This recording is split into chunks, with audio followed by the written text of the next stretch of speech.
1992 سے 1999 تک یلٹسن روس کا صدر رہا۔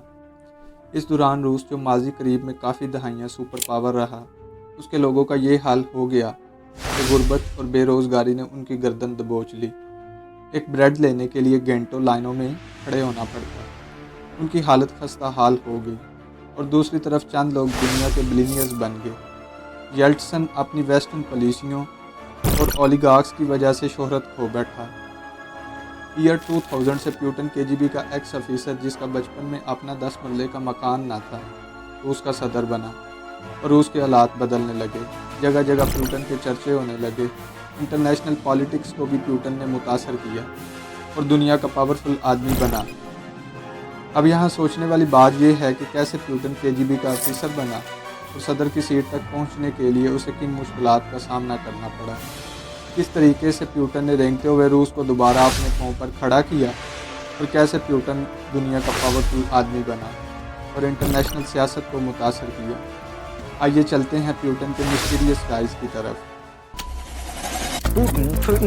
Vladimir Putin. Syria is to control.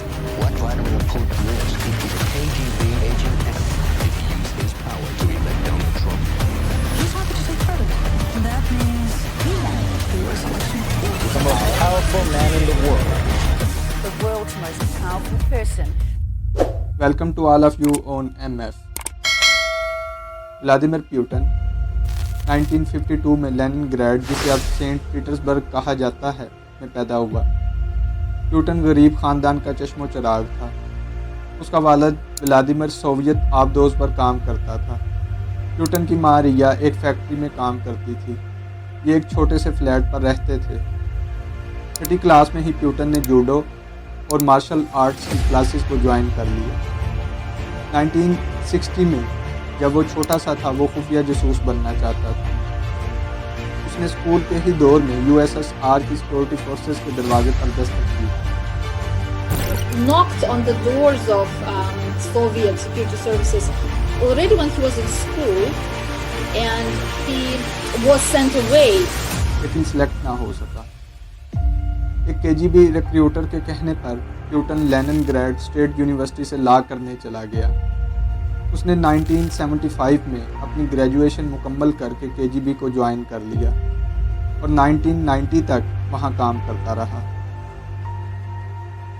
کافی دہائیوں کے لیے USSR کمیونسٹ رول کے متحد چلتا رہا، لیکن جب 1991 میں یلٹسن سوویت یونین کے ٹوٹنے کے بعد روس کا صدر بنا، تو اس نے روس کی معیشت کو سرمایہ دارانہ نظام میں بدلنے کے لیے حیران کن اصول متعارف کروائے۔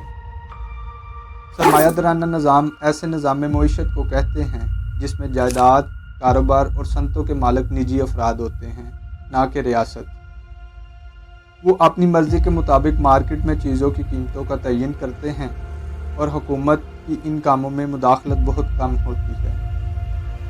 یلٹسن نے اشیاء کی قیمتوں کو ڈی ریگولیٹ کیا اور برآمدات کو شروع کیا۔ تاہم کرپشن اور نااہل انتظامیہ کی وجہ سے اچانک تبدیلیوں کا نتیجہ خطرناک تھا۔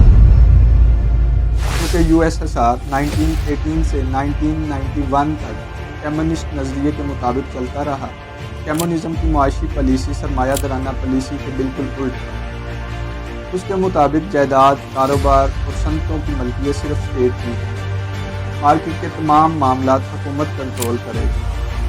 لوگ سرمایہ دارانہ پالیسیوں سے ناواقف تھے، نتیجتاً زیادہ تر لوگ نئے نظام معیشت کی پالیسیوں کو جانچ نہ سکے اور کیوٹک سچویشن پیدا ہوگی۔ دوسری طرف ایک چھوٹا سا طبقہ جو سرمایہ دارانہ نظام سے واقف تھا، حکومتی آفیشلز کے ساتھ مل کر بلینئر بننے لگا۔ ان لوگوں کو اولیگارکس کہا جاتا ہے۔ 4 Russian oligarchs, all with direct ties to either the Kremlin or Put sanctions on the Russian banks and Russian oligarchs. The powerful Russian oligarch. Russian oligarchs, Russian oligarchs. Russian oligarchs. اولیگارک کا مطلب صرف امیر آدمی یا انڈسٹریلسٹ نہیں، بلکہ ایسا industrialist جو حکومتی معاملات پر بھی بہت زیادہ اثر انداز ہو۔ 1995 کے آخر میں 21 ایسے لوگ تھے جن کو اولیگارکس کہا جانے لگا، اور یہ بہت پاورفل اور سرمایہ دار بن گئے۔ ان میں سے 7 لوگ جو روس کے بہت بڑے اثاثوں یعنی آئل، گیس، معدنیات، بینکس اور میڈیا کے مالک بن گئے۔ مثال کے طور پر بورس بیرازوسکی۔ بیرازوسکی کو کرملن کا گاڈ فادر کہا جاتا تھا، لیکن یہ ایک غریب خاندان سے تعلق رکھتا تھا۔ اس کا کمیونسٹ کے اعلیٰ حکام یا لوگوں سے کوئی رابطہ نہ تھا۔ بورس غیر ملکی تھا اور کمیونسٹ روس کے اندر اس کے لیے پرسکون زندگی گزارنا اور کتابیں پڑھنا اہم تھا۔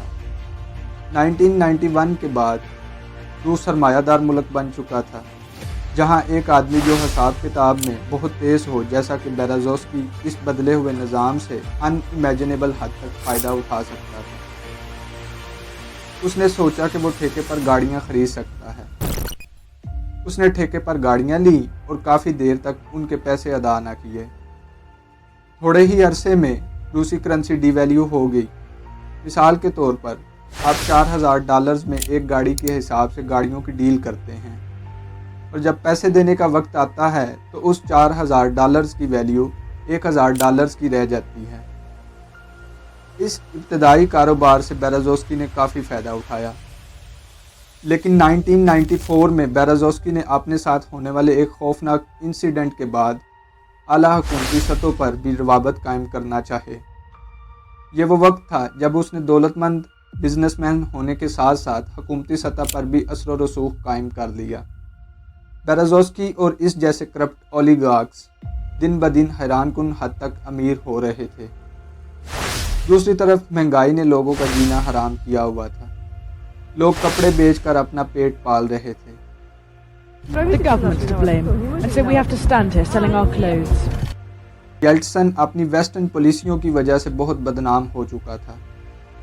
اس کے ساتھ ساتھ یلٹسن سنجیدہ رویے کا بھی مالک نہ تھا۔ کبھی تقریر کے دوران ڈانس کرنے لگتا تو کبھی شراب پی کر ہجوم میں آ جاتا۔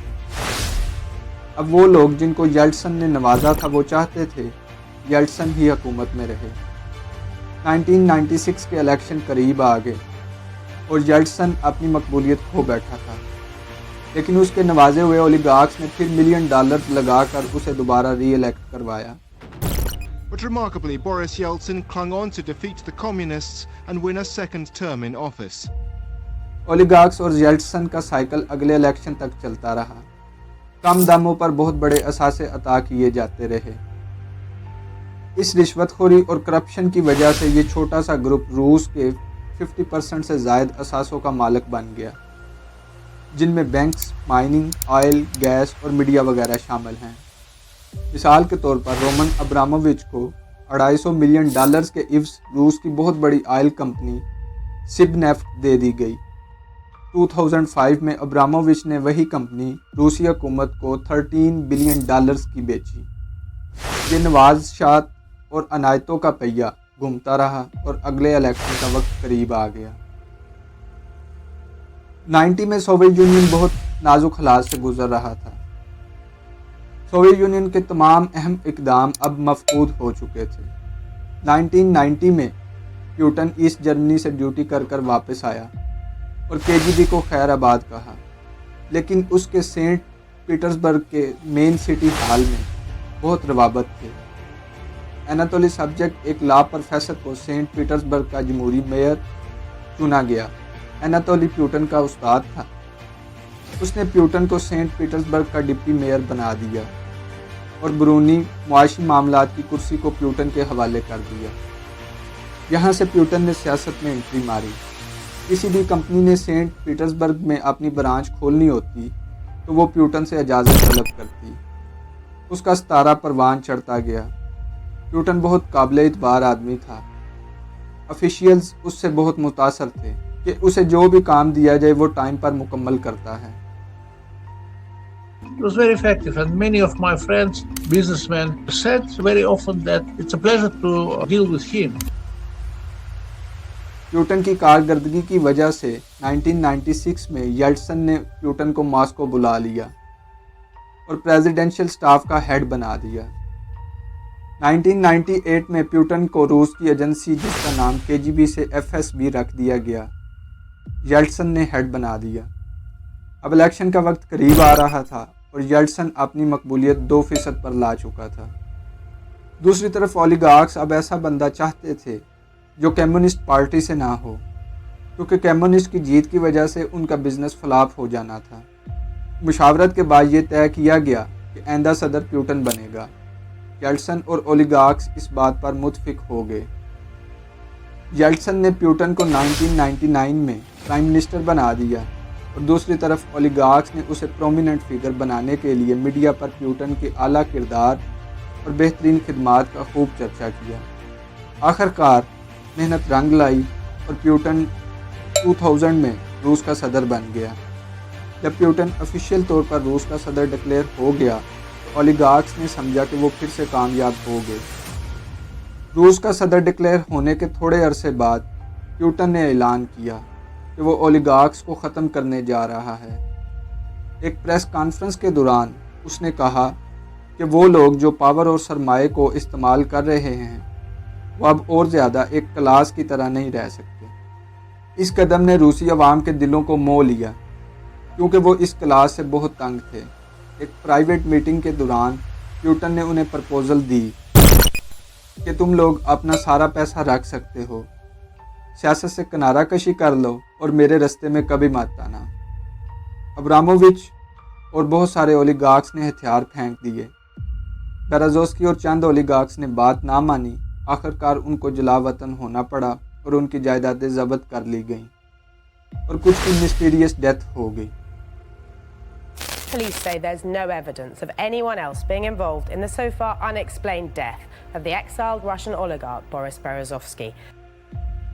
روس کی کمائی کا 95.7% حصہ نیچرل ریسورسز سے حاصل کیا جاتا ہے۔ روس دنیا کا گیس اور تیل کا بہت بڑا ایکسپورٹر ہے۔ اس کے علاوہ روس میں کوئلہ اور اہم معدنیات کا ذخیرہ بھی موجود ہے۔ پیوٹن نے آتے ہی اکنامک کنڈیشنز کو بہتر کرنے کے لیے ان 9 کاموں پر فوکس کیا۔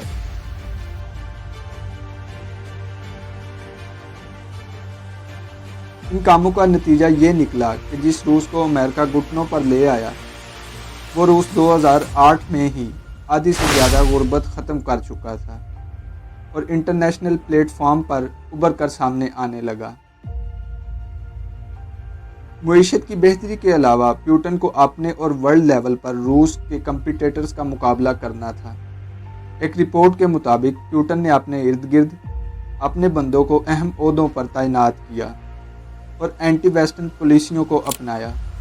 پیوٹن ایسا کرتا بھی کیوں نہ، کیونکہ ویسٹرن ورلڈ ہر وہ پالیسی اپناتی جس سے وہ روس کو اپنے قدموں میں لا سکے، لیکن پیوٹن ان باتوں کو اچھی طرح بانپ چکا تھا۔ اس نے ہر اس پالیسی اور طریقے کو اپنایا جس سے وہ اپنے ملک، روسی عوام اور خود کو محفوظ کر سکے۔ پیوٹن کی ان شاندار پالیسیوں اور اسٹریٹجیز نے اسے روس کا ہیرو بنا دیا۔ پیوٹن نے ورلڈ لیول پر دوبارہ روس کا کھویا ہوا عزم و وقار قائم کیا۔ پیوٹن پوری ماڈرن ورلڈ کا واحد وہ لیڈر ہے جو 4 دفعہ صدر بننے کا اعزاز رکھتا ہے اور 2036 تک پھر صدر رہنے کا اہل ہے۔ یہ تھی پیوٹن کی زیرو سے دنیا کا پاورفل آدمی اور روس کا صحیح معنوں میں ہیرو بننے کی سٹوری۔ اسی کے ساتھ مجھے دیجیے اجازت، ملتے ہیں آپ سے اگلی شاندار ویڈیو میں۔ امید ہے آپ کو ویڈیو پسند آئی ہوگی۔